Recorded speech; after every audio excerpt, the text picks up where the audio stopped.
Already তিনটা মামলা হয়েছে, আরো তিনটা চারটা জিডি আমাদের কাছে আছে, মিরপুর থানায় আছে আরো।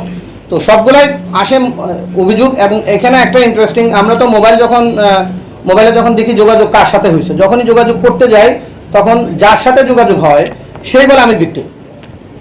বুঝতেছেন? মানে আমার মোবাইলটা চুরি হইলো, মোবাইলটা চুরি হওয়ার পরে মানে আমরা যে প্রেস ব্রিফিং রেডি করছি এটা পরে আপনি ঘটনার ইয়াটা বুঝবেন না, এই জন্য আমি আসলে আলাদা করে বর্ণনা করতেছি।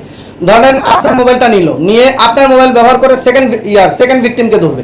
যখনই আমরা ওনার কাছে যাচ্ছি উনি বলতেছে আমিও তো ভিকটিম। মানে আমরা যতগুলো মোবাইলে পর্যন্ত পাইছি, যতগুলো মোবাইলের নেটওয়ার্ক পাইছি সবগুলো ভিকটিমের।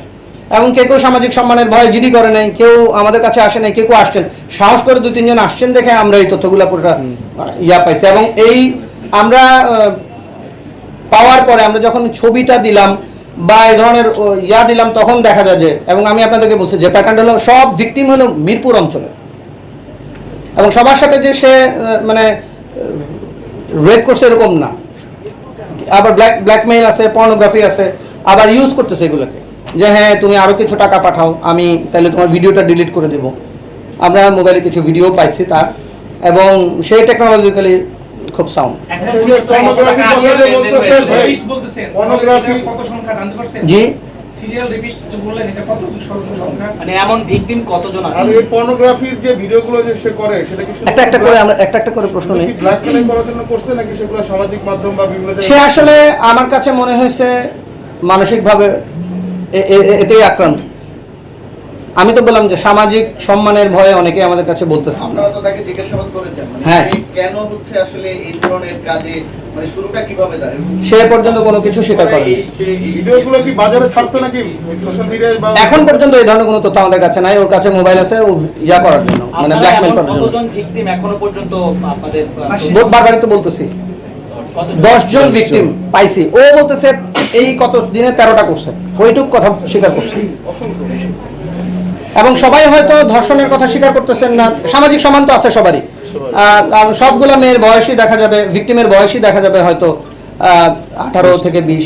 একটা ভিকটিমের ক্ষেত্রে আমরা ডিফারেন্ট প্যাটার্ন পাইছি, সেটা সবগুলোতে এরকম ফুফাতো ভাই চাচাতো ভাই সেজে এবং কথা বলে যখন মেলি টোনে কথা বলে। তো আমরা এখন পর্যন্ত এটা আবিষ্কার করতে পারি না মেয়েটা কি সে অ্যাপস ব্যবহার করে, গলা ব্যবহার করে, নাকি কোনো মেয়ে তার ইয়াতে মানে তার অ্যাসোসিয়েট কোনো মেয়ে আছে কিনা। একটা ভিকটিম আমরা পাইছি একটু ডিফারেন্ট। ওকে মামাতো ভাই বা ফুফাতো ভাই বলে নাই, ওকে বলছে যে আমার বাড়িওয়ালার ছেলে তোমারে পছন্দ করছে, তোমাকে বিয়ে করবে। তো নিজেই আবার বাড়িওয়ালার ছেলে সেজে ভিডিও কলে কথা বলছে। এখন পর্যন্ত এটা আমার মনে হয় আপনারাও এরকম কোনো ঘটনা মানে এরকম বাংলাদেশে আমি পাই না যে এই 1.5 মাসের মধ্যে এতগুলো ভিকটিম। এখন পর্যন্ত কত টাকা আসলে নেওয়া হয়েছে বা সে নিয়েছে এরকম তথ্য আছে কিনা? না, এখনো কমপ্লিট আমরা করি না, আমরা তো তদন্ত চালা যাচ্ছে। এখন তাকে যেহেতু আমরা হাজতে ট্রেন করা লাগছে, এই জন্য আপনাদেরকে একটু জানাই রাখলাম। আর আমরা মনে হয় আপনাদের মাধ্যমে সারা ঢাকায় তার মাধ্যমে যদি কেউ শিকার হন, প্রতারণার শিকার হন, এইটা একটু অ্যালার্ট করা আর কি, সবাইকে সচেতন করা। রিমান্ড আবেদন করেছেন নাকি? রিমান্ড আবেদন আমরা করছি, আমরা তো মামলা করছি 3টায় পর্যন্ত, একদিনে 3টা মামলা হয়েছে। প্রথম মামলার পরে বাকিগুলো তো আমরা সৌনেরেশ দেখায় রিমান্ড আনবো আর কি আস্তে আস্তে।